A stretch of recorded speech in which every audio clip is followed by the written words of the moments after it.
Hey guys, tonight we slip into the grainy underbelly of post-war Los Angeles. A city stitched together with neon signs, false promises, and shadows that move even when the wind's not blowing. It's January 1947.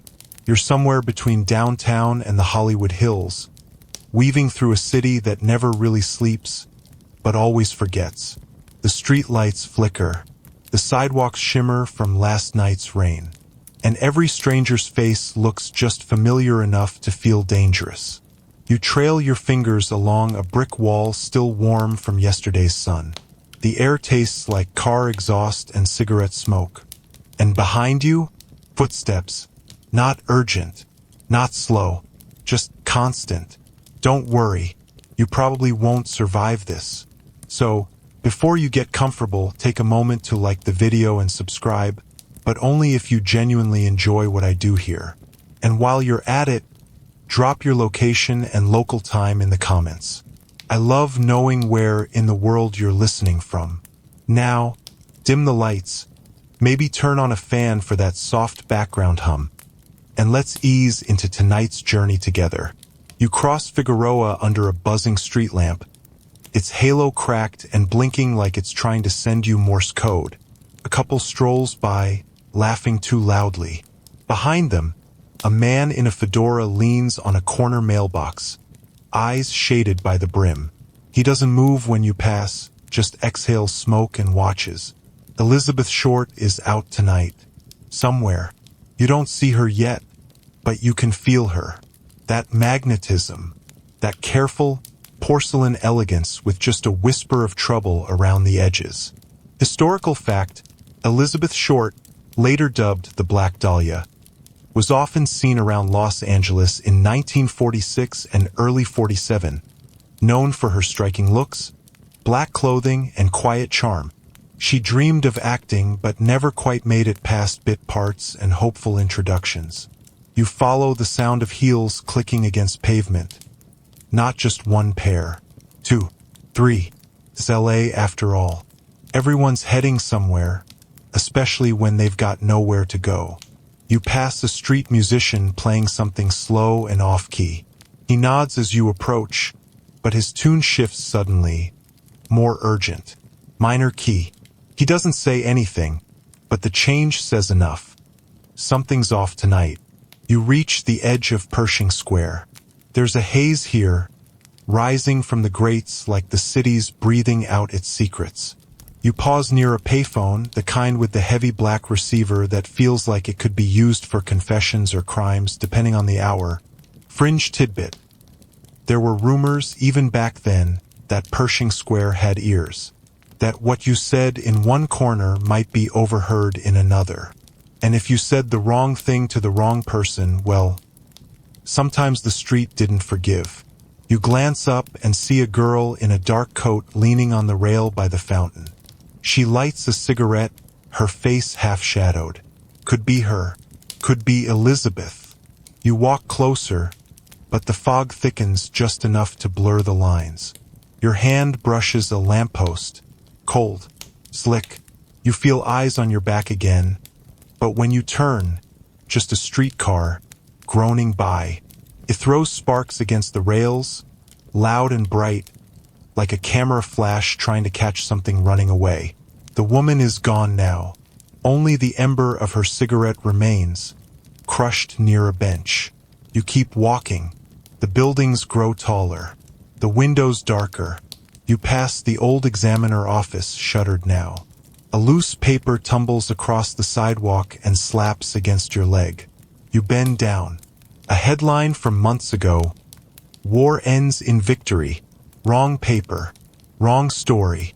But maybe not. Because even in peacetime, this city fights itself. Historians still argue whether Elizabeth Short had found steady work in LA, or if she was drifting between small roles and big dreams. Some say she had connections, friends in high places. Others argue she was alone, slipping through the cracks of a city that forgets people faster than it names them. You round the corner and step into another world. Broadway, alive and humming. Neon signs pulse above faded theaters, and laughter bubbles from the open doors of jazz bars. The sidewalk smells like spilled whiskey and face powder. And there, for a moment, you see her, Elizabeth, standing outside a corner club. Black coat, silk scarf knotted under her chin. Eyes scanning the street like she's waiting for someone, or maybe hiding from someone she's already seen. She turns her head slightly, looks right through you, then she walks inside. You hesitate, but only for a second. The club's called the Orchid Room. The inside smells like sweat and expensive perfume. Music curls through the air, lazy and smoky, as if it's too tired to climb the walls. Booths line the back, velvet seats worn thin. You don't see her at first. Then you do. She's seated at the bar, one leg crossed over the other, a drink untouched in front of her. She's talking to a man with slicked hair and a crooked smile. He laughs too quickly, and she doesn't laugh at all. You take a step closer, just enough to hear. "Don't trust you," she says. The man leans in. "You don't have to. Just don't leave." He reaches for her hand. She pulls away, and then, like a reel of film burned by the bulb, the scene ends. You blink and the bar's empty. Only the scent of her perfume remains. Jasmine and something darker, like smoldered sugar. You step back onto the street and realize you're being followed again. Not footsteps this time, just presence. As if someone has memorized your route and is walking it with you, half a second behind. You quicken your pace. The fog gets thicker, and Los Angeles exhales. The sidewalk pulses under your feet like a slow heartbeat. You step back into the fog-draped streets, where the buildings lean in just a little too close, like they're listening. Behind you, the Orchid Room flickers once and goes dark. You didn't hear the music stop, but it's silent now, like someone turned the city's volume knob all the way down. You walk south on Olive Street, where neon signs sputter and buzz like they're arguing with themselves. And there, wedged between a pawn shop and a florist that hasn't had fresh stock since Tuesday, is the Starlet. A bar that tries very hard to forget it used to be a speakeasy. The kind of place where Hollywood hopefuls come to drink cheap gin, spill expensive secrets, and pretend everyone in the room is two bad decisions away from a casting call. You push through the heavy door, and the sound hits you like steam. Laughter, ice clinking in glasses, a piano player who's 2 drinks into his own set list. The lights are dim, but not to be romantic, just enough to hide the disappointment. Elizabeth is here, again. She's always just ahead of you, sitting in a corner booth, lipstick fresh, heels crossed at the ankle, looking like she belongs and doesn't. All at once. Historical fact. Elizabeth Short was frequently seen in downtown LA bars and clubs in the months before her disappearance. She often mingled with servicemen, actors, and anyone who could offer a ride, a job, or a little attention. She carried herself with confidence, but her life was far from stable. You make your way toward the bar, ordering something fizzy just to keep your hands busy. The bartender raises one eyebrow when you mention Elizabeth's name. "You mean the Black Dahlia?" he says, too casually. "She's not that yet," you reply. "Sure," he smirks. "But she will be." You glance over. She's still talking to someone. This time, a new face. A man with a pressed suit, long fingers, and eyes that don't blink often enough. He looks like someone who isn't used to being told no. You hear the tail end of their conversation. "You trust too easily," he says. Elizabeth leans forward. "I don't trust," she answers. "I listen. Same thing in this town. Not when you've been listening to the wrong people." She stands, smooths her coat, leaves him with a wink that feels more like punctuation than invitation. She brushes past you on her way out. You catch a whiff of jasmine again. The sticks. You follow. Not to chase, just to stay close to the story. Outside, the air has cooled. A gust carries scraps of old flyers down the street like tired birds. She turns the corner quickly, vanishing behind a bank of payphones near the hotel next door. And that's when you see him, the man in the corner. Not the one from the booth, a different one. He's been sitting in the shadows for who knows how long. Fedora pulled low, collar turned up like he's hiding a scar or a smirk. He lights a cigarette, and for a moment, the flare of the match reflects in his eyes. They don't blink either. You start walking, but he doesn't move, just watches, as if he's reading you too. Fringe tidbit. More than one witness would later claim to have seen Elizabeth followed, sometimes by men, sometimes by someone described only as tall, pale, and smiling. No one ever agreed on who he was, or whether he was real at all. You head toward the alley Elizabeth slipped into, but when you reach it, it's empty. No footsteps. No scent. Only the faint hum of a transformer box and a cat watching from a fire escape like it's judging you. You feel your heartbeat quicken, not from fear but from curiosity. That kind that keeps you reading just one more page even though it's 3 a.m. and the floor just creaked. You find a scrap of something on the ground, a torn corner from a postcard. It reads, "See you soon." See.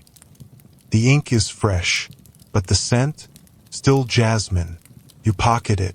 The street buzzes again, like the city just hit play. Music drifts from the starlit. Laughter returns. A car horn barks twice from down the block. And the man in the corner? Gone. You keep walking, back to the main road where the world looks normal again. But now everything has edges. The city has shifted under your feet. Historians still argue whether Elizabeth was running from someone in her final days, or toward something. A job, a lover, promise. Maybe she wasn't running at all.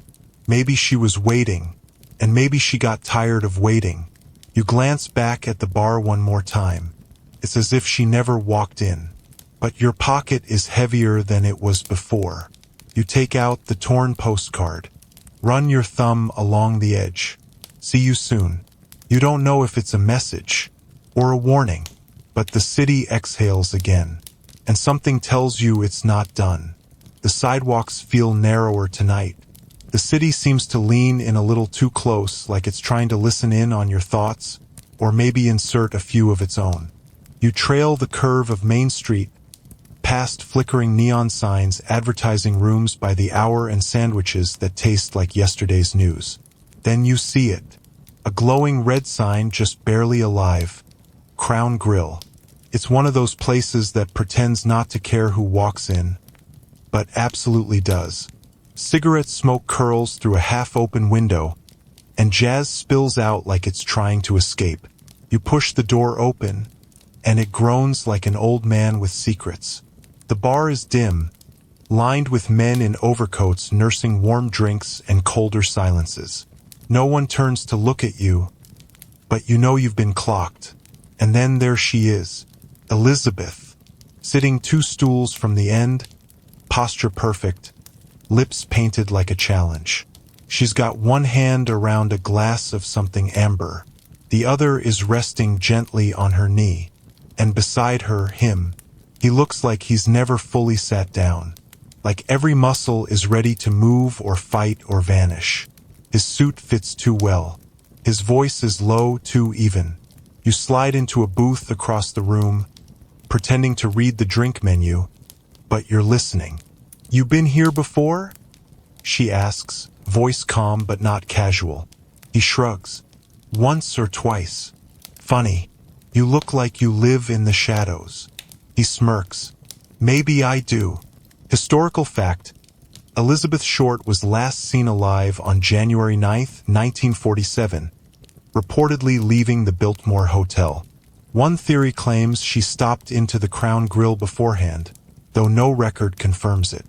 Still, many locals insisted they saw her there that night, talking to a man in a dark suit. She takes a sip, eyes him over the rim of the glass. He leans in, says something you can't hear. She freezes. Just a second. Just long enough for her mask to slip. Then she smiles. Too fast. Too bright. The kind of smile you put on when the air in the room changes. You watch her glance toward the door. A flicker of hesitation. "I should go," she says, standing. The man doesn't stop her. Just lifts his glass like a quiet toast. "You should," he replies. She walks toward the door. And halfway there, she looks right at you. Not past you. At you. Just for a heartbeat. Then she's gone. You sit there for a long moment, pretending you didn't flinch. When you look back at the bar, the man is gone too. The bartender raises one brow. "Friends of yours?" "Not exactly." "Well," he says, drying a glass like it personally offended him, "she attracts the weird ones." Fringe tidbit. Some regulars at the Crown Grill claimed Elizabeth had a way of drawing people in, especially men who didn't belong anywhere. They remembered her as polite, reserved, but magnetic. One waitress said she always had the look of a girl waiting for her real life to start. You step outside into the night. The door closes behind you like a final scene. The city is quieter now, like it's catching its breath. You glance up the street. Nothing, but you feel it. That presence again. Not a body, just weight, like someone's eyes pressing down on your shoulders. You turn the corner, heading toward Broadway. The wind picks up soft, but sharp at the edges. Trash scuttles across the sidewalk like rats in paper costumes. You spot a phone booth, not because you need it, but because she might have. You step inside. The receiver is still warm. You lift it to your ear. Silence. And then click. Then nothing. Just the dial tone. Long, hollow. Lonely. You hang up. And that's when you notice the matchbook sitting on the floor. Crown Grill. Inside, a name scribbled in messy cursive. Arturo. No number. No address. Just the name. You pocket it. Because of course you do. Historians still argue whether Elizabeth had any ties to organized crime. Some believe she was involved with a man who had mob connections. Others say that's just the city mythologizing her story. One thing's clear. Her final days were filled with secrets no one has fully unwrapped.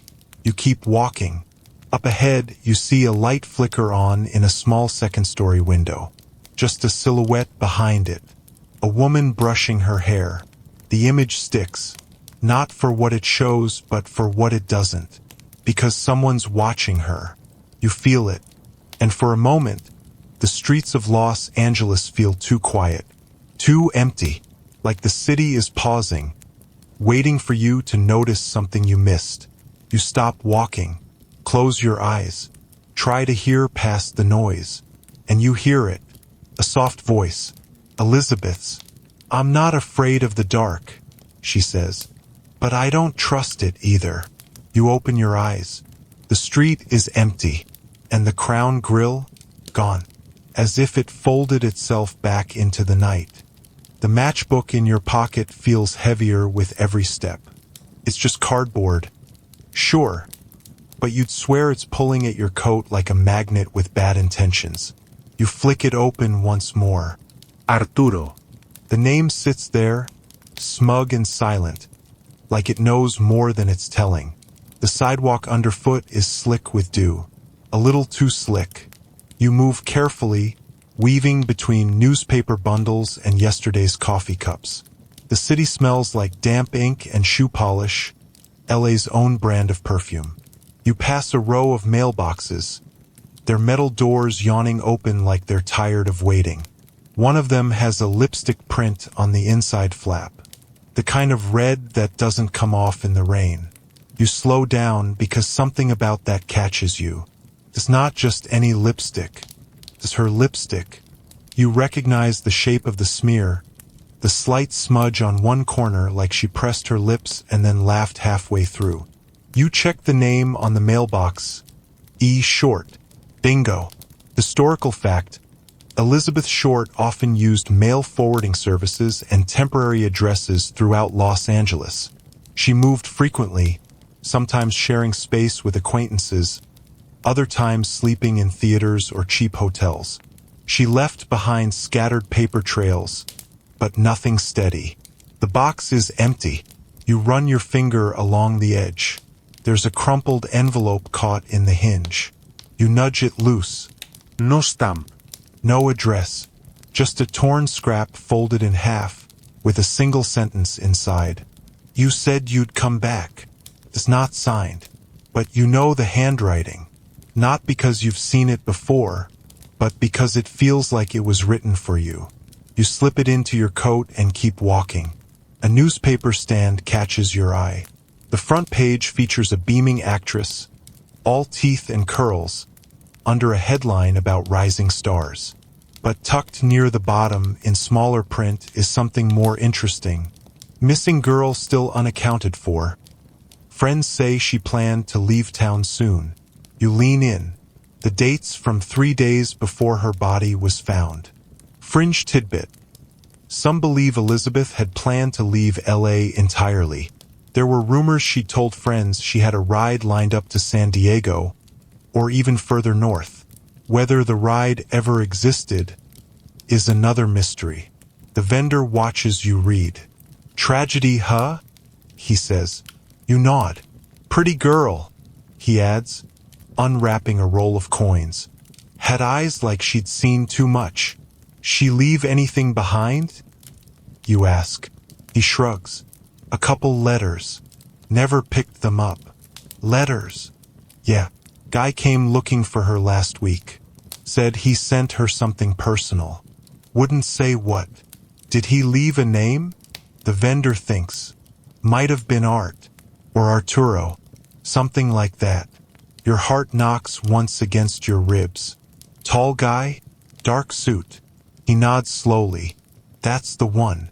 Didn't blink much, did he? You step back from the stand. The wind picks up, and a stack of papers flutters to the ground like panicked pigeons. You leave them. You've got somewhere to be. You head to a small hotel nearby, one of those blink and you miss it joints, where the neon sign buzzes louder than the front desk bell. You check the guest book. No Elizabeth Short, but then again, she rarely used her full name. You flip back a few pages. There it is. BD. Just initials, written in careful script. Room 206. You take the stairs. Slow. Careful. The carpet is the color of bad coffee, and it smells like old smoke and secrets no one wants to clean up. You reach the room. The door's ajar. You don't knock. Inside it's tidy. Too tidy. A single suitcase sits on the bed. Half open, half forgotten. Clothes folded too neatly, like someone else did it. Like someone was watching while they packed. You find a letter tucked between two blouses. It's postmarked from San Diego. You unfold it carefully. Liz, I got the money. We can go as soon as you're ready. Just say the word.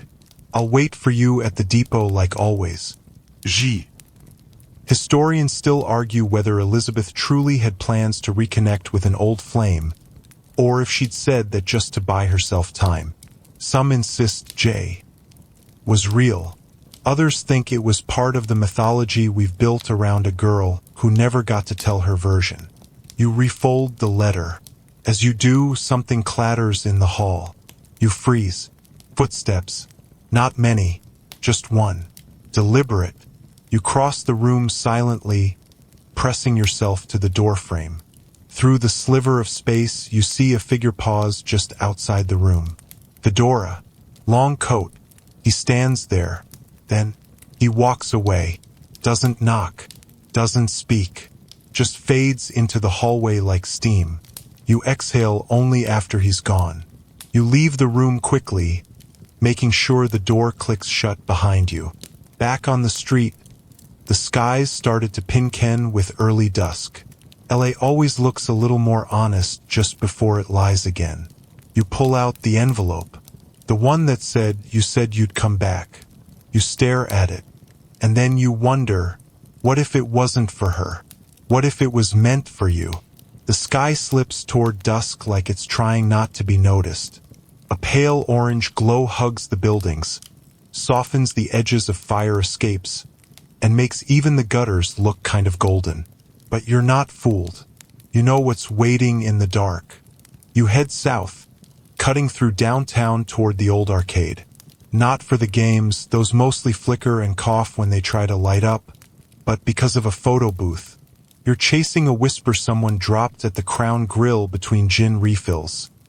She was seen there, laughing, but not with the guy you'd expect.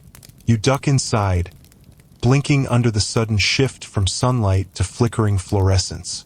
The place smells like bubblegum, fried dough, and static electricity. Pinball machines clunk and hum in the background, ignored by a few sullen teens smacking gum and pretending they don't care who Elizabeth Short was. You're drawn to the back, past the claw machines and fortune teller in a glass case. And there it is, the photo booth. Small, claustrophobic, with a red curtain that doesn't quite close all the way. You step closer. There's a strip of photos taped to the side of the machine, curled with time and age. Black and white, blurry, but clear enough. It's her, Elizabeth, laughing in the first frame, smiling in the second. In the third, not alone. A man appears, barely visible, his face partly cut off. He's tall, wearing a light-colored coat. His hand rests lightly on her shoulder, too familiar for a stranger, too distant for a lover. And the fourth photo, empty, just the curtain, slightly open, like someone just stepped out. You stare at it for a long time. The hairs on your neck lift. Fringe tidbit. Several photo strips believed to feature Elizabeth Short surfaced in the years after her death. Some were verified, others dismissed as forgeries or lookalikes. But a few ended up in police hands, never officially released, never explained. You tug the curtain aside. The booth's empty now, its seat warm, as if someone just left. You sit down, slide a quarter in. The booth hums to life. A tiny light above the lens winks on like an eye opening. You stare into it. The countdown begins. 3. You glance to the side. Nothing. 2. You hear footsteps behind the curtain. 1. The flash blinds you. You yank the curtain open. But there's no one there. Just the arcade. And a buzzing that wasn't there before. In your ears? Or the air? The photos eject. You take them without looking. Fold them. Tuck them into your pocket like they're evidence or talismans. You walk out slowly. The arcade behind you hisses as a machine resets. From somewhere deep inside, the fortune teller whispers, "You already know." You keep walking. It's not just about Elizabeth anymore. It's about who was with her. Always near. Always just out of frame. You remember the man at the Crown Grill. The one outside the hotel. The one behind her in every story. Every sighting. Every strange little sliver of timeline. Historians still argue whether Elizabeth had a consistent companion in her final week, or if we've projected that onto her story out of a need to shape chaos. Some say she was followed. Others say she was meeting someone. A very different distinction. You head toward an old diner she was known to stop at. The kind with checkered floors and red vinyl booths. You slide into a corner seat, out of habit. A waitress in pink lipstick and sensible shoes pours you a cup of coffee without asking. "Another one chasing her ghost?" she asks. You raise an eyebrow. Black hair, sad eyes, always polite? She came here sometimes. Sat right where you are. You glance at the seat. She ever with anyone? The waitress leans in, lowers her voice. Sometimes. Not always the same. But there was one guy, never ordered anything. Just sat and watched. I thought he was her brother. Until I saw the way he looked at her. You nod slowly. Tall, She nods. Gray coat. Green. But close. You sip the coffee. It's terrible. But it wakes something in you. You ask, did she leave anything? The waitress thinks. A napkin once. She scribbled something. Kept it.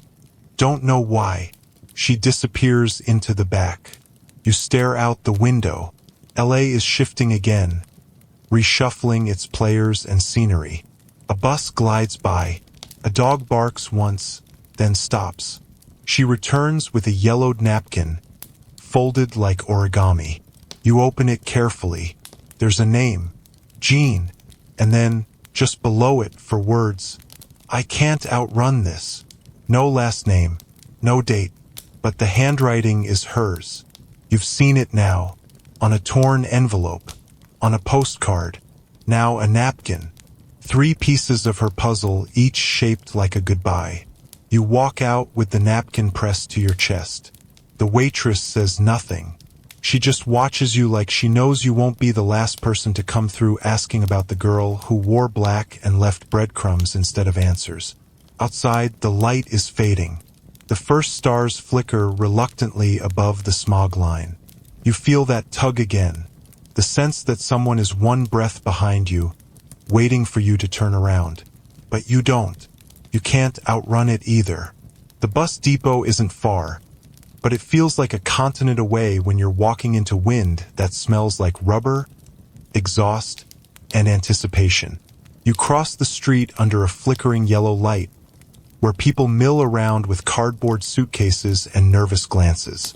Everyone's either arriving, leaving, or pretending they're doing neither. The station doors squeak when they open. Inside, the ceiling fans spin lazily, doing nothing for the air that clings to your clothes. The place hums with muffled voices, the clack of heels, the occasional sharp cough. A few rows down, someone snoring loud enough to pass for freight. And then you spot her. Elizabeth. Again. She's sitting at the edge of a bench, posture careful, like she doesn't want to touch too much of the city. Her legs are crossed, ankles tucked, one hand clutching a folded paper bag, the other resting on her lap like it's waiting for a signal. She looks like she's expecting someone, or running from them. You slow down.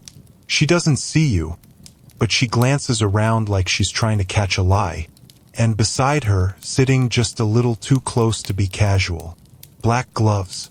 They rest neatly on the bench between her and a man whose face you can't quite see. His coat's too nice, his posture too loose. He's reading a newspaper or pretending to, but he's not really reading.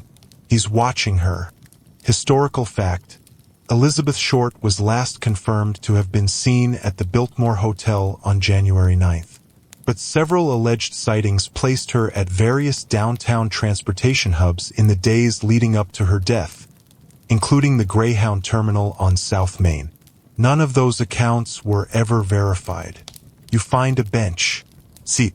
Pretend to tie your shoe. You watch.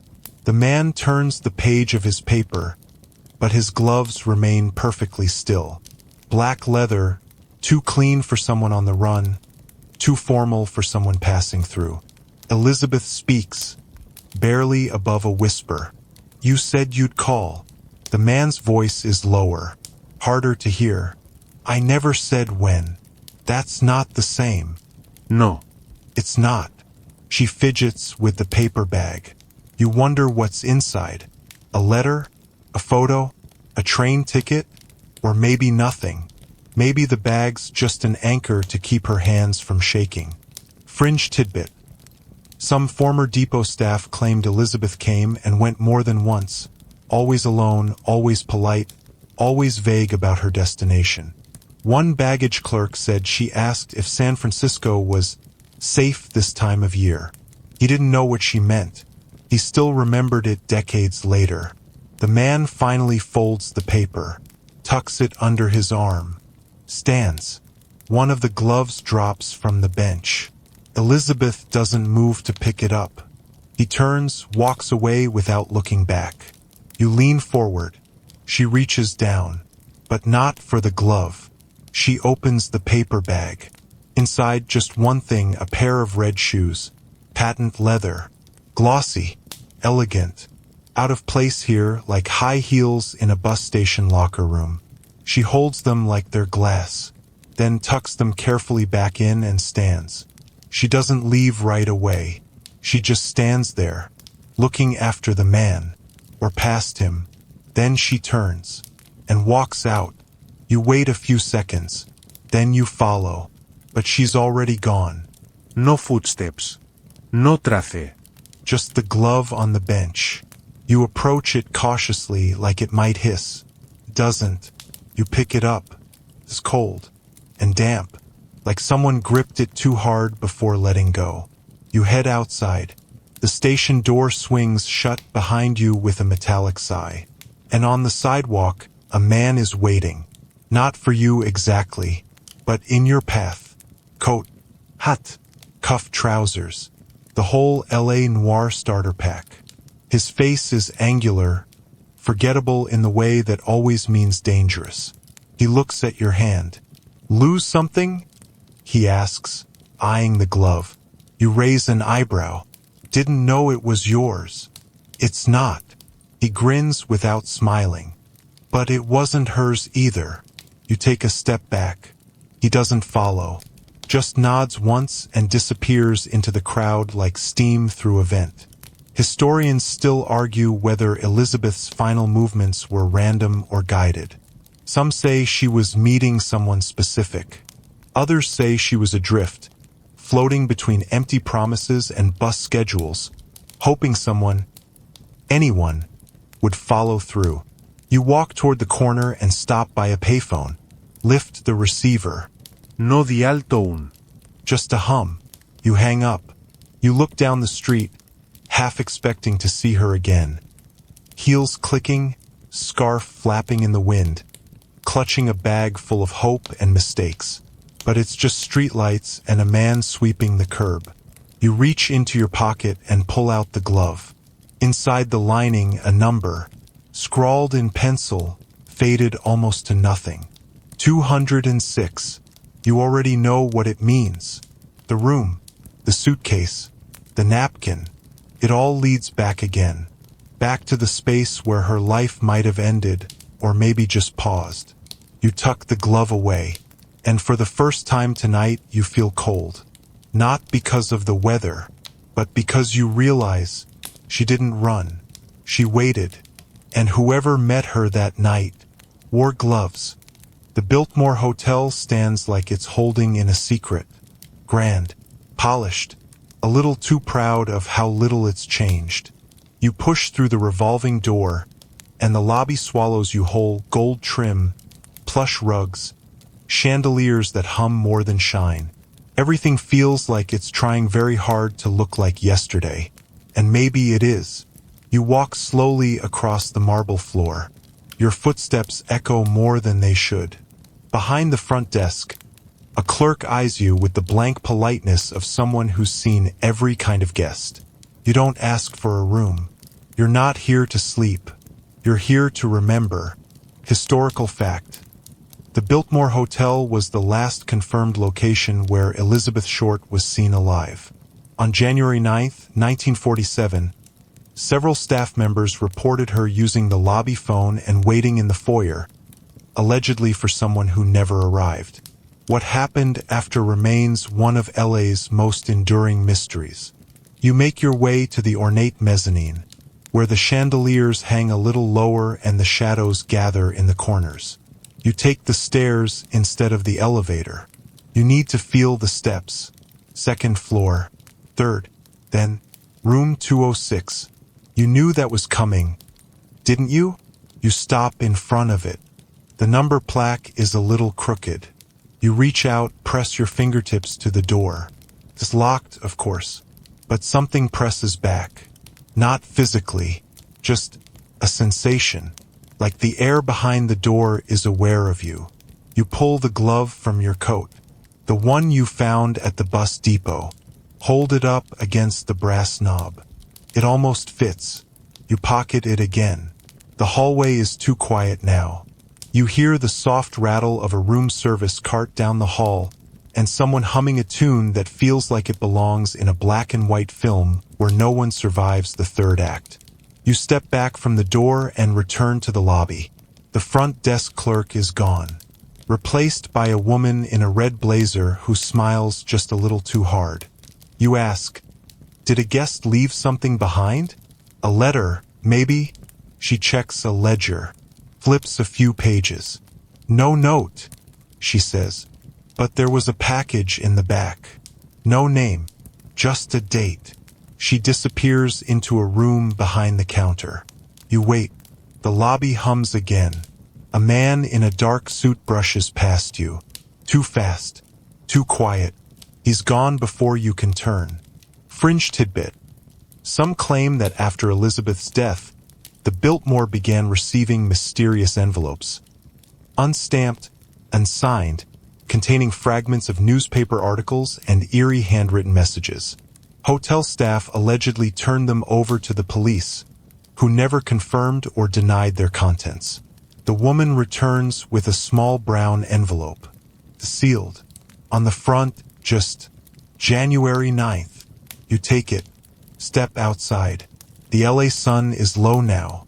The shadows are longer. The city feels like it's holding its breath. You tear the envelope carefully.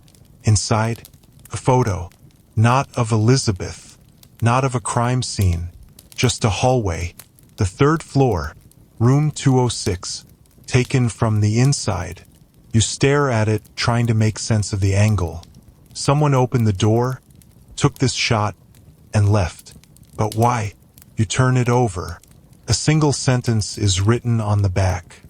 She never came in. You read it twice. Then a third time. She never came in? You saw the suitcase. You saw the letter. You saw her, didn't you? Your memory stutters. Historians still argue whether Elizabeth had a scheduled meeting at the Biltmore that night. Some believe she was stood up. Others claim she met someone, but not in the lobby, not in the open. You look back at the photo, the light under the door, the blurred motion in the corner. Was it her, or someone watching her? You're not sure anymore.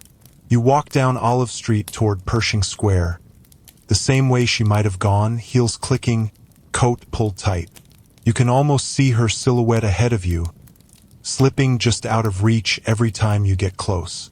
You pause at a newsstand. The vendor's still there, chewing gum, scanning the early edition. He squints at the photo you show him. "Yep," he says. "That's the Biltmore. Ever seen her go in?" "Her?" he says. "Sure, once or twice. But that night." He trails off. "What?" "I saw her waiting out front. But I don't think she ever made it inside." You show him the picture again. "She was inside," you say. He shrugs. "Then who was waiting across the street with the camera?" You freeze. "Someone across the street? Watching." He nods toward the corner. There's a building there. An old office, windows dark, but one broken near the top. Just enough to poke a lens through. You cross. Enter the building. The stairwell smells like dust and linoleum polish. You climb. The door to the third floor room is unlocked. You step inside. It's empty. Mostly. Just one wooden chair facing the window. And under the chair, another glove. Black leather. A match. You pick it up. The pair is whole now. You set them side by side. Folded. Waiting. The view from the window lines up perfectly with the hotel entrance. She never saw it. Never could. But someone was watching. And they still might be. The sun sets faster than you expect. Like someone pulled the string too hard. By the time you're back on the sidewalk, the streetlights are flickering on one by one, trying, and mostly failing, to keep the dark from seeping in around the edges. You follow the hum of music, low and pulsing, until it leads you to a place that doesn't have a name on the door. Just a velvet curtain and a bored man leaning on a golden rope. He doesn't ask your name. He doesn't ask if you're on the list. He just gives you a look like he's already seen how your night ends, then pulls the rope aside and nods. Inside, the club smells like sweat and powdered perfume. The ceiling is low, the walls are mirrored, and the lighting is the color of cheap wine. Tables huddle close together, packed with men in suits and women in lipstick too bright for candlelight. The jazz band plays a slow burn, something with a heartbeat. And in the back, half lit in red and shadow, Elizabeth, sitting in a booth with two other women, laughing but only with her mouth. Her hands stay still. Her eyes keep drifting toward the curtain behind the stage. You make your way through the crowd. It's easy to disappear here. Everyone's watching someone else, and no one watches for long. You slide into an empty booth just close enough to hear her. The woman next to her leans in. "He said he'd meet you here?" Elizabeth nods, sips her drink. "What if he doesn't show?" She doesn't answer right away. Then softly, "Then I'm safer than if he does." Fringe tidbit. One theory suggests Elizabeth met someone in a private club the night she vanished. Possibly someone connected to a studio or a client of one. Certain clubs kept no guest records, no reservations. They specialized in secrecy and traded in silence. The curtain behind the stage rustles. A man steps through, tall, trim, same cut of suit you've seen 3 times already tonight. He doesn't go to the bar. He doesn't look at the music. He walks straight to the booth, straight to her. She doesn't flinch, but she stops smiling. He sits down across from her, doesn't even take off his coat. She doesn't speak. Neither does he. The women beside her get up and vanish into the crowd like they never existed. You watch as the two sit in that tense, wordless pocket of time. The music swells, and then he leans forward, whispers something. You strain to hear. Elizabeth says, "You're too late." He replies, "You're still here. I'm leaving. I know." She places something on the table. You can't see what it is, but his hand covers it immediately. "Don't follow me," she says, and she stands, gracefully. Finally, he doesn't move. You do. You follow her out the side door, down a narrow hallway that smells like mildew and mint cigarettes. It opens into a powder room lined with mirrors, lipstick kisses, and perfume clouds. Elizabeth stands in front of the mirror, reapplying her lipstick like she's about to walk into an audition. She catches your reflection behind her but doesn't turn.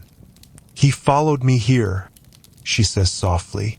You don't answer. "I let him." She sets the lipstick down. "I thought I could control the story." Historical fact. Elizabeth Short reportedly had a flair for dramatics. She told stories about a fiancé in the military, secret modeling jobs, and industry meetings that were more fiction than fact.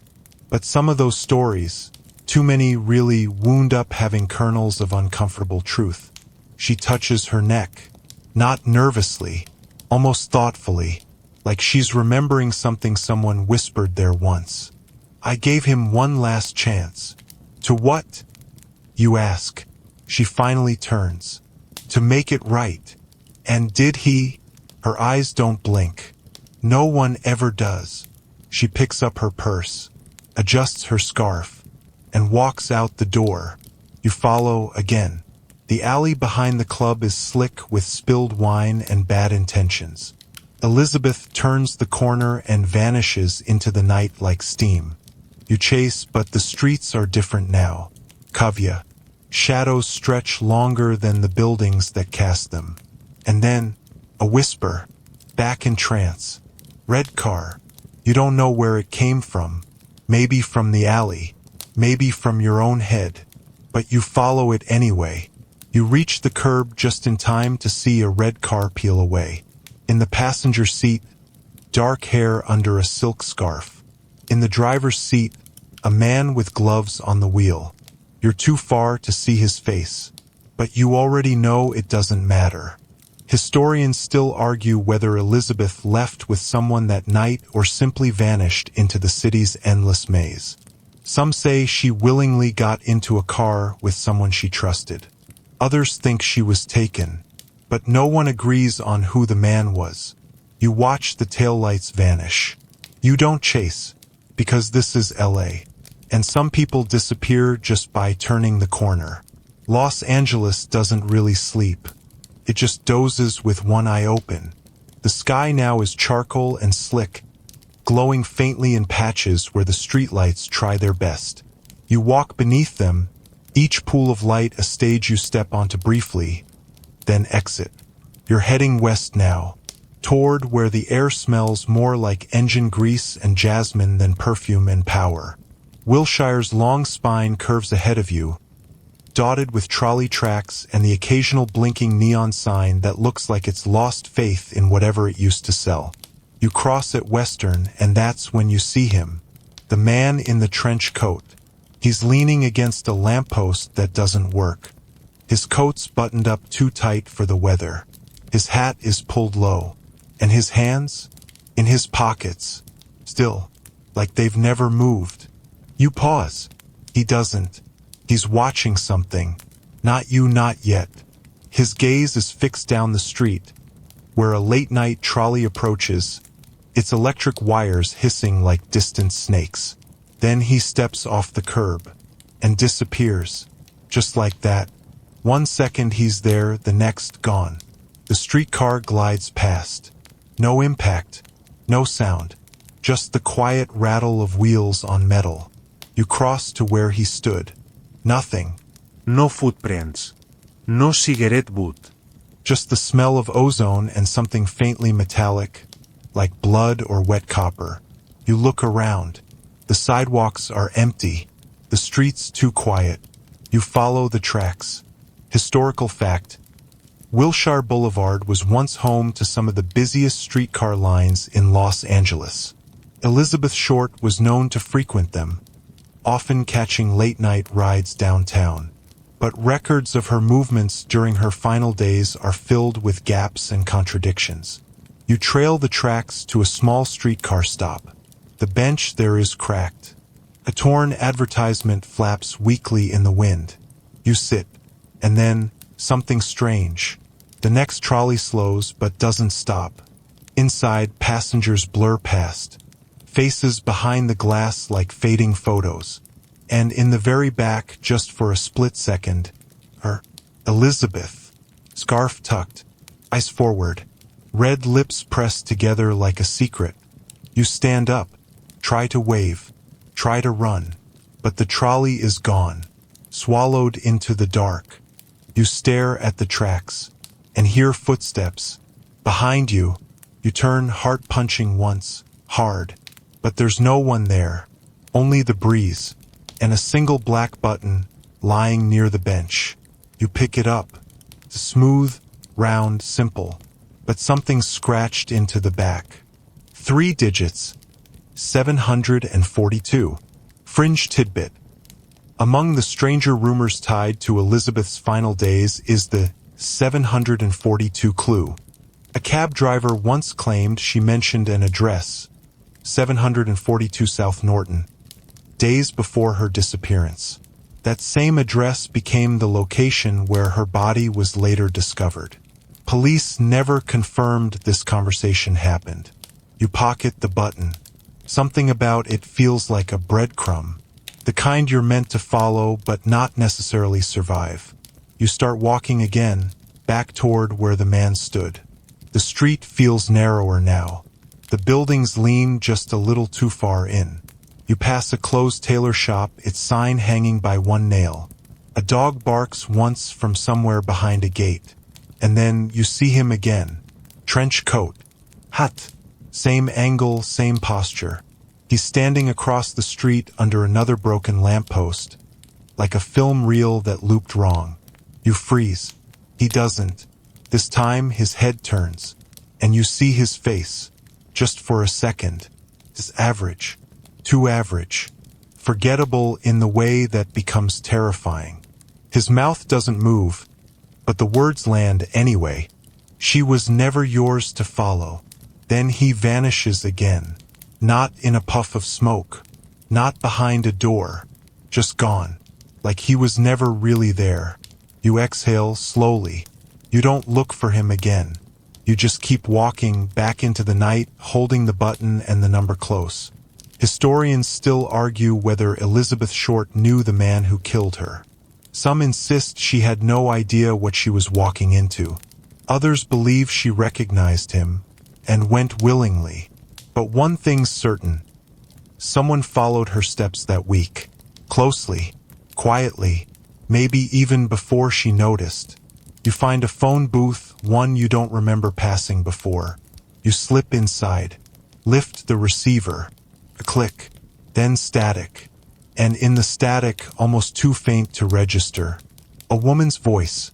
7:42. Then silence. You hang up, step back into the night, and finally look up.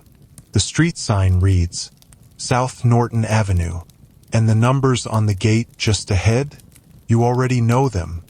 You stand at the corner of South Norton Avenue and something you can't name, something that buzzes just under your skin. The number on the curb, faded but still legible, reads 742. A tidy front yard stretches out before you. Nothing remarkable. Patchy grass, a leaning tree, one porch light flickering like a nervous eyelid. But there's something wrong with the air. Feels hollow, like the wind won't go near the house. You step forward. The sidewalk cracks beneath your foot like it's been holding its breath. This is the address. The one whispered in the trolley. Scratched into a button. Buried in witness reports and speculation. You walk slowly along the edge of the fence, scanning the windows. They reflect nothing. Not even you. That's never a good sign. The porch creaks beneath your weight. You knock. Once. No answer. You knock again. Still nothing. Then, just when you're about to walk away, the door opens. A woman stands there. Older. Hair like storm clouds piled into a bun. Eyes so sharp they could cut fabric and intentions. You're not the first, she says flatly. First what? To come knocking. Thinking this place holds the answer. Does it? She shrugs. Depends on what you're really asking. Historical fact, 742 South Norton Avenue is the actual location where Elizabeth Short's body was discovered January 15th, 1947. Her remains were found in an empty lot, surgically mutilated and posed. But before it was a crime scene, it was just a quiet street lined with ordinary houses and families who suddenly found themselves living next to infamy. The woman steps aside. You enter. The house smells of lavender and burnt toast. Warm, lived in, completely wrong for what you expected. She leads you to a small room off the hallway. A curtain covers the window. A round table sits in the center, 2 chairs tucked in. And on the table, a stack of Polaroids. She gestures for you to sit. You do. She pushes the stack toward you. She came here once, she says. Just once. Elizabeth. She nods. Didn't give a name, but I recognized the sadness. You sort through the Polaroids. Some are blurry, others sharper than you want. Elizabeth at a bus stop. Elizabeth at a diner booth. Elizabeth in front of the Biltmore. She didn't come for a reading, the woman says. She came for a warning. You look up. What did you tell her? She sighs. I told her the truth. Fringe tidbit. Several self-proclaimed psychics have claimed contact with Elizabeth Short, both before and after her death. One woman, living just blocks from Norton Avenue, claimed Elizabeth came to her the week she vanished. Whether it was for a palm reading, a seance, or something stranger, remains unclear. She didn't ask about love, the woman continues. Didn't ask about fame either. Just said, am I being followed? And were you honest? I was. And she had a shadow, something old, something that had already chosen her. She wasn't walking toward it. It was walking her. The room seems smaller now. Closer. You pick up the last photo. It's blank. First. Then, under the light, a faint image begins to appear. It's her. Elizabeth. In this room. At this table. Sitting exactly where you are. Same chair. Same shadow curling behind her shoulder. You almost drop it. She was scared, the woman says softly. But not of dying. What then? Of being erased. You set the photo down gently. Do you know who it was? You ask. The woman meets your gaze. That's the wrong question. Then what's the right one? She leans in. Why her? And you have no answer. Historians still argue whether Elizabeth Short's murder was random or personal. Some believe she was targeted by someone she knew. Others think she was chosen by someone who simply saw her, wanted her, and believed no one would come looking hard enough. You thank the woman. Step out into the night. The door shuts behind you with a click that sounds a little too final. You walk down the porch steps, eyes drifting to the spot where they say her body was found. There's no marker. No plaque. Just grass. But even the grass feels haunted. You kneel. Press your fingers to the dirt. It's warm. Too warm. A whisper rises behind you. She didn't scream. You spin. No one there. Just the wind. Finally brave enough to return.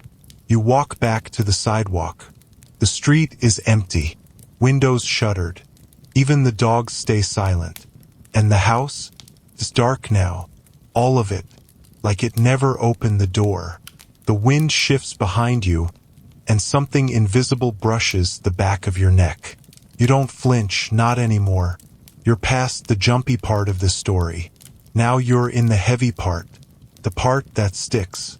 You head back toward downtown, cutting through side streets, under power lines, past boarded-up laundromats and forgotten motels with buzzing vacancy signs that don't fool anyone.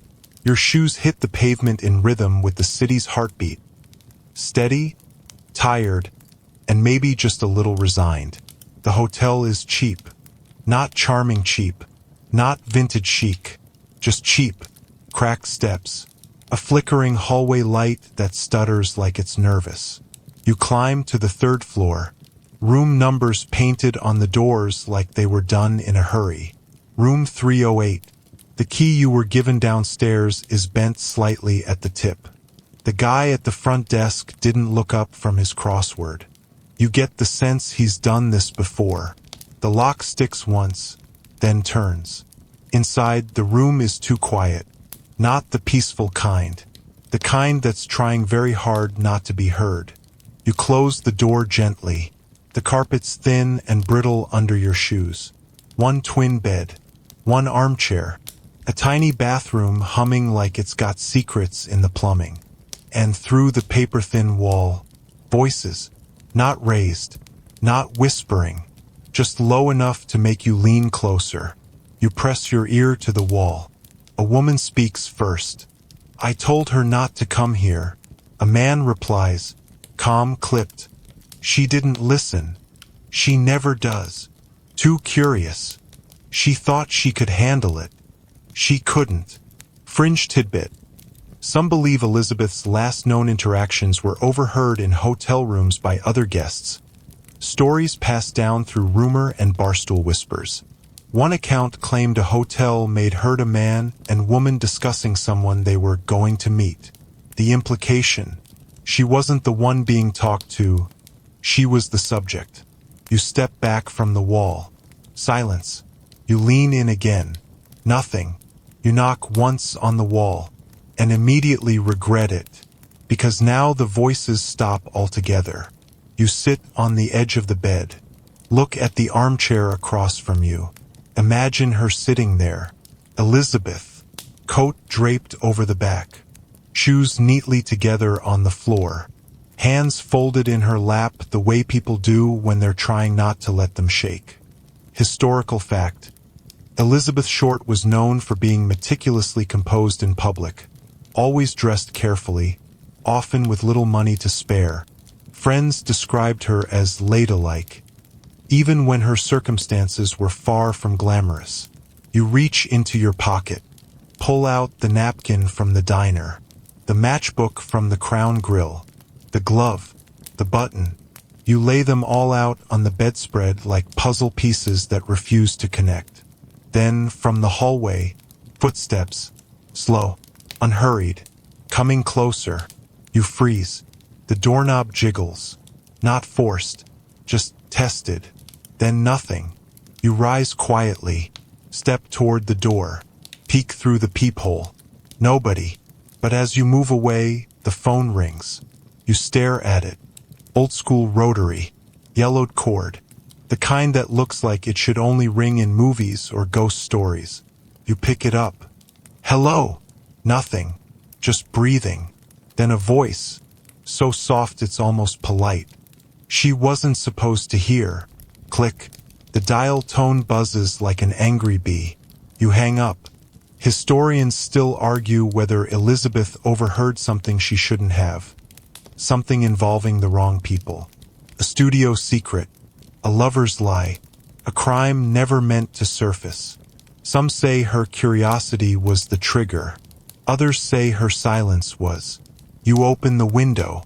The alley below is empty, but the shadows stretch long and sharp, like something trying to crawl up the building. You look down, and there, just beside the dumpster, a red heel. One, elegant, slightly scuffed, glinting faintly under the street lamp. You don't know if it's hers, but it feels like hers. You close the window slowly, try to breathe. Then you notice the envelope slid under your door. Plain, unmarked. Inside, a single torn photograph. The top half of a face. Lips, painted red. Slight smile. Nothing else. You look again at the wall. Still, silent. But now it feels closer. Like someone's still on the other side. Listening. The red heel doesn't leave your mind. Not even after you leave the hotel. Not even after the pale dawn sky smears over Los Angeles like old wallpaper. It's still there, glowing in some quiet corner of your thoughts. One shoe, a whisper of presence. A footprint that never got to finish the walk. You head west. The streets are quieter now. The city hasn't fully woken up yet, and maybe it doesn't want to. The fog hugs everything like it's trying to protect the uglier memories. Soften the edges of stories that were never meant to end cleanly. You turn down a block of half-dead palm trees and shuttered shops, until you see the building. You already know the window. Top floor, third from the left. The one with the dusty curtain that doesn't close all the way. And there, framed in gray light, Elizabeth. Silhouette only, backlit, still, calm. She stands there for a long moment, unaware, or pretending not to know, that someone is watching from below. You're not alone. You feel it. Presence beside you. A shift in the air. A cologne that smells like wet leather and cold ash. You glance sideways, and he's there. Trench coat. Fedora. Of course he is.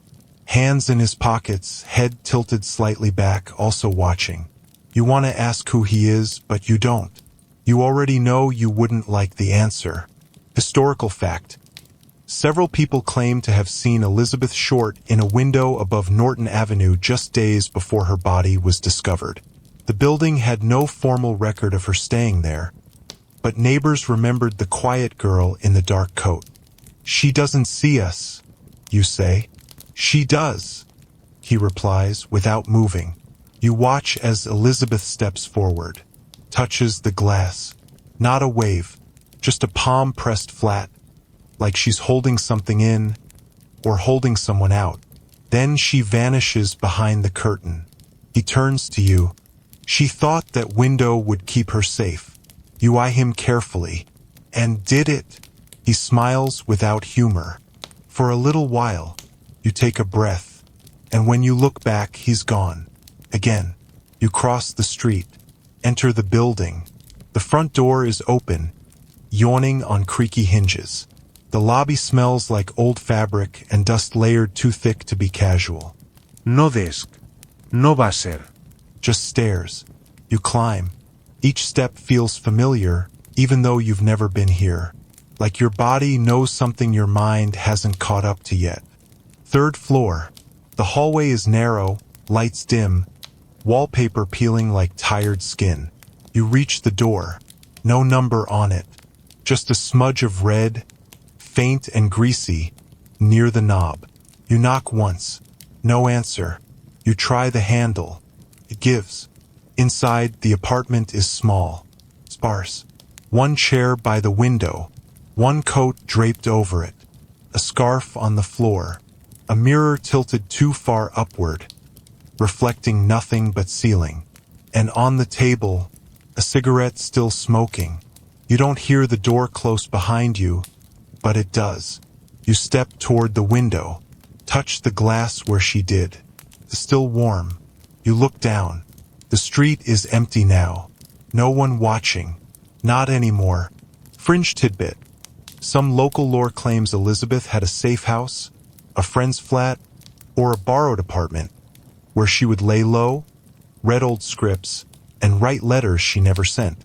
She feared being followed. She feared being forgotten more. You spot a notebook under the chair. You flip through it slowly, mostly blank pages. Then, halfway through, a phrase, written over and over again. I'm not what they say. I'm not what they say. I'm not what they say. Your hands tremble slightly, because on the last page there's something else. A drawing. Crude. Childlike. A woman in a window. A man in the street. And below that, the same red heel. Just one. You pocket the notebook and step back into the hall. The door closes itself. The building exhales. You make your way back downstairs. And when you hit the sidewalk, the fog has lifted. Almost. But not completely. Historians still argue whether Elizabeth tried to disappear before she died. Whether she knew something or someone was closing in. Whether that last window was her way of seeing the world one more time, or making sure someone saw her. You don't have the answers, but you do have a mirror, a window, and a story that keeps moving even when the characters don't. You look up one more time. The curtain is open now, but the room? Empty. Just your reflection in the glass. Watching yourself, watching her. Time doesn't work quite right here. You walk west along Wilshire Boulevard, and it feels like someone peeled a piece of the clock and folded it back on itself. The sky is still gray, but it's not morning, not evening, just that strange in-between haze where the city pauses, and nobody's quite sure where they are in the day or in their lives. You pass a bus stop. You've passed this exact one before. Same graffiti on the bench. Same dent in the trash can. Déjà vu, Meb. Or something worse, because the hour you're walking through, it doesn't exist. Historical fact. On January 9th, 1947, Elizabeth Short was last confirmed seen at the Biltmore Hotel. But between that night and the discovery of her body 6 days later, there is a missing window of time, unaccounted for, unexplained. A gap in her timeline that no one's been able to fill. You check your watch. The hands are stuck. Not at midnight. Not at noon. At 4:17. You don't remember setting it. You don't remember it ever reading that. You step into a cafe that looks like it belongs in another decade. Formica countertops. Waitresses in aprons. Radio murmuring softly from a dusty corner. But there are no customers. You sit at the counter. A cup of coffee appears in front of you. Black. Hot.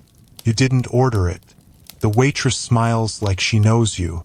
She was here, she says. You pause. When? Now. Then. I don't keep good track. Did she say anything? She nods. Said she'd meet someone on Wilshire. Said it was important. Who? She didn't say. just that it would change everything. Fringe tidbit. One woman claimed she saw Elizabeth walking down Wilshire near South Cochrane Avenue, looking over her shoulder repeatedly. The sighting was never confirmed, and the woman later said, "She looked like she was waiting for time to catch up to her." You take a sip of the coffee. Tastes like memory. The door chimes, but no one enters. You step outside, and the sky has changed again. Same color, but wrong somehow, like a set piece that's been moved slightly off mark. And ahead, there she is, Elizabeth, walking quickly, shoulders high, coat cinched. You follow, not too close. She glances back once, doesn't see you, or maybe pretends not to. She turns a corner. You rush to keep up, but when you reach it, she's gone. The alley's empty, quiet, still, except for the payphone ringing. You hesitate, then answer. "Hello." A man's voice, calm. Familiar. You missed her. "Who is this?" She waited, but you weren't ready. "Where is she now?" "Still waiting." Click. You stare at the phone. It starts ringing again. You don't pick it up this time. You walk further down the alley. A fire escape ladder sways gently. You climb. At the top, the rooftop is bare. Just a folding chair, a bottle of nail polish tipped over, and one red heel. Again, just one. Points west, toward nothing. You sit. Pull out the notebook, the napkin, the button, every piece you've picked up, laid out across tar and gravel. Still not enough. Historians still argue whether Elizabeth's missing hours were spent in the company of someone she trusted, or someone who made her disappear piece by piece. Theories point in every direction. A jealous lover, a rogue doctor, a studio fix-it man. But none of them can explain how time just lost her. You check your watch. Still 4:17. You stand. Look west again. The buildings blur. The sky ripples. And you realize you're not in an hour. You're in her hour. The one no one ever found. And it's holding on to you. You've lost track of how far you've walked. Somewhere between the red heel on the rooftop and the sixth payphone that rang but didn't speak, you stop checking street signs. Wilshire feels like it's looping, swallowing its own tail. Same gas station. Same cracked billboard. Same woman in a green coat walking her dog. You're not moving forward, you're orbiting. And then you see her again. Elizabeth, standing inside a phone booth. Back to you. One hand on the glass, the other holding the receiver. You don't rush. You just glide toward her, as if the ground is doing the walking for you. She's not speaking. She's just listening. The phone cord dangles like a limp thread between her fingers. Her coat is pressed. Her scarf's tied carefully around her neck. Her posture is perfect, like always, because she knew people watched her even when they pretended not to. You stop a few feet away. She turns. Her eyes find yours. No surprise. No fear. Just resignation. Like she expected you. You don't say anything. Because you don't need to. She lifts the receiver away from her ear. Holds it out to you. You step inside the booth, shoulder brushing hers. Take the phone. And you hear nothing. Not static. Not breathing. Just the weight of silence so heavy it bends the air around it. You look at her again. Who was it? She shrugs just slightly. I think it was him. Him who? She doesn't answer. You hang up. Historical fact. A mysterious phone call was made to the Los Angeles Examiner newsroom days after Elizabeth Short's body was discovered. The man on the line claimed responsibility, promised to send personal items belonging to her, and then followed through. He was never identified. You both step out of the booth. She walks beside you now, neither of you speaking. The sky is dark again. Not night, not quite, just unwilling to be day. You cross a parking lot together, silent as breath. She stops in front of a broken vending machine, reaches into her coat, pulls out a single penny. Old, worn smooth. Is this where it ends? You ask. She doesn't answer. Instead, she slides the coin into the slot. The machine groans, whirs, and drops something into the tray below. You lean down. It's a key, unmarked. Just a small silver key with a bent tooth and a smear of red paint across the top. Fringe tidbit. Among the weirder leads in Elizabeth's case was an unclaimed key found in her belongings. One that didn't match any known apartment, locker, or hotel room she stayed in. Theories abound. A lost storage unit, a bus station locker, even a studio prop box. It was never identified. Elizabeth holds the key in her palm for a moment, then closes your fingers over it. You won't find what you're looking for, she says quietly. Why not? Because they made sure no one ever would. Who? Now she looks at you, really looks, and something about her expression chills your bones more than anything else tonight. Everyone. You blink, and she's gone. No footsteps. No flickering. Just not there anymore. Like she never was. Historians still argue whether Elizabeth tried to leave something behind for someone. Evidence, a message, a lead. But if she did, it was never found. Some say she gave it to a friend. Others think it was stolen, buried, or erased before daylight could see it. You hold the key tightly. The city's humming again. Lights flicker on in distant office windows. Somewhere, a garbage truck groans to life. You find a bench. Sit. Try to remember what this all felt like when you started. Before the fog. Before the names and rooms and shadows. You take out the notebook again. Flip to the drawing. The woman in the window. The man in the street. And below them, scrawled in different handwriting, one final message. He was always behind me. You close the notebook. Look over your shoulder. No one there. But the feeling? Still. You turn the key over in your palm. And suddenly, you understand something. You haven't been walking toward answers. You've been walking toward her memory. The version of her that still lingers in photo booth flashes and lipstick smears. The version no one got to bury. And maybe that's the part of her that never left. The key weighs almost nothing, and yet it pulls at you like an anchor. Not to the ground, but to the end. You feel it deep in your chest now. That quiet gravity of final pages. Of curtains closing. Of unsolved things deciding they've had enough of being chased. You walk.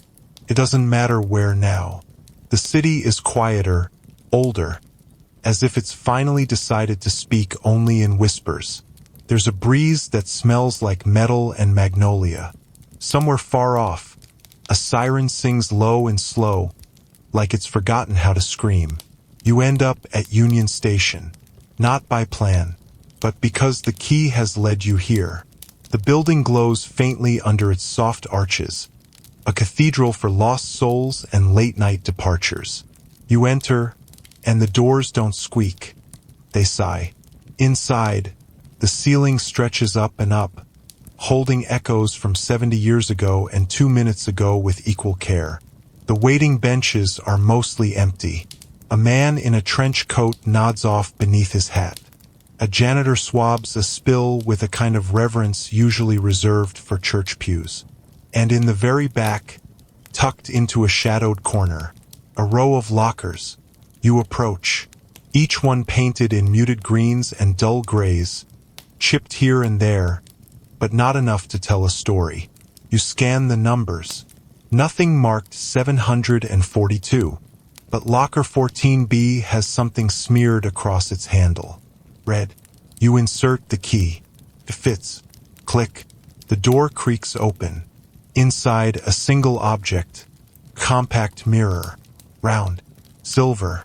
Etched with initials that are almost worn away. S. You lift it gently. Open it.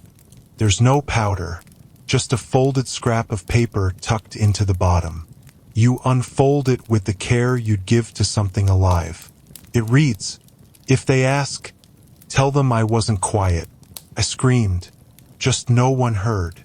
You sit down, right there, on the cold tile floor, and the city outside fades just a little. Fringe tidbit. A compact matching this description was rumored to have once been in police evidence, but it vanished, along with several other personal items allegedly mailed to the Los Angeles Examiner by the person claiming to be Elizabeth's killer. The mirror's inscription was never confirmed, but its words lived on in whispers and retellings. You close the mirror, stare at the key in your palm, and you know now, this wasn't about solving anything. It was about witnessing, about walking alongside a girl who was more than a mystery, more than a black and white photo clipped to a folder, more than a nickname a newspaper gave her to sell fear. Historians still argue whether Elizabeth Short was a victim of one man's obsession or many men's failures, whether she died because she trusted someone or because she never could. But the city knows. The alleys and sidewalks and rooftops all remember. And now, so do you. You step outside. The morning is arriving. Soft, tired, forgiving. No one follows you. No one waits for you. The street breathes. The sky stretches. And somewhere far behind, a phone rings one last time. You don't answer it. Not anymore. Now take a deep breath. Let your shoulders drop. The mystery doesn't need solving tonight. It just needed to be held, for a little while, by someone who cared enough to listen. You did that. The streets of Los Angeles grow quiet now, its corners no longer crawling with whispers. The city exhales slowly, as if it's finally ready to sleep again. You've walked through time tonight, through shadows that don't stay put, through doors that never really close. And Elizabeth? She fades gently now, not erased, not forgotten, just quieter, like a voice you can still hear if you sit still long enough. Outside your window, the world is soft again. The hum of your fan, the distant rustle of leaves, maybe a car passing by, or a neighbor's television murmuring through the wall. All of it pulling you back to the surface, back to yourself. You've earned your rest, and the ghosts, they'll keep, because you didn't chase them, you accompanied them. You walked side by side with a girl frozen in time, not to trap her in another version of her story, but to free her just a little. Now close your eyes, let the last street lamp flicker out, and let the silence take it from here.